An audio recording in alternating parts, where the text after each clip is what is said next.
In today's stressful world, mindfulness, a type of popular spirituality that strives to focus on the present moment, promises to soothe away the anxiety and stress of modern life. The internet is of popular cure-all mindfulness apps targeting everyone from busy urban professionals to dieters, those suffering from insomnia, and even children. We are scholars of Buddhism who specialize in social media research. In August of 2019, we searched on Apple's App Store and Google Play and found over 500 apps associated with Buddhism. The majority of the apps centered on the practice of mindfulness. Do these apps truly promote Buddhist ideals, or are they a product of a lucrative consumer industry? Health benefits as it is practiced in the U.S. Today, mindfulness meditation focuses on being intensely aware, without any sort of judgment, of what one is sensing and feeling in the given moment. Mindfulness practice has been shown to counter the tendency in many of us to spend too much time planning and problem-solving, which can be stressful. Mindfulness practices, as pursued by the Buddhist apps, involve guided meditation, breathing exercises, and other forms of relaxation. Clinical tests show that mindfulness relieves stress, anxiety, pain, depression, insomnia, and hypertension. However, there have been few studies of mindfulness apps. The current popular understanding of mindfulness is derived from the Buddhist concept of sati, which describes being aware of one's body, feelings, and other mental states. In early Buddhist texts, mindfulness meant not only paying attention but also remembering what the Buddha taught, so that one could discern between skillful and unskillful thoughts, feelings, and actions.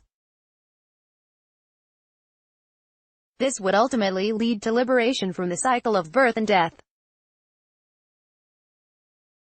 For example, the Buddhist text, Satipatthana Sutta, describes not only being mindful of breath and body, but also comparing one's body to a corpse in a cemetery to appreciate the arising and ceasing of the body. One is mindful that the body exists just to the extent necessary for knowledge and awareness. And one remains detached, grasping at nothing in the world, the sutra reads. Buddhism encourages practitioners to move away from attachment to material things. Deepak Rao, CC by NCND. Here mindfulness enables one to appreciate impermanence, not become attached to material things, and strive to attain greater awareness so that one can ultimately become enlightened. Early Buddhist mindfulness practitioners were those who criticized mainstream societal values and cultural norms such as bodily beauty, family ties, and material wealth. Mindfulness apps, on the other hand, encourage people to cope with and accommodate to society. They overlook the surrounding causes and conditions of suffering and stress, which may be political, social, or economic.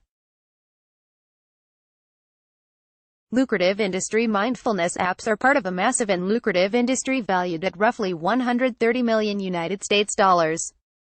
Two apps, Calm and Headspace, claim nearly 70% of the overall market share.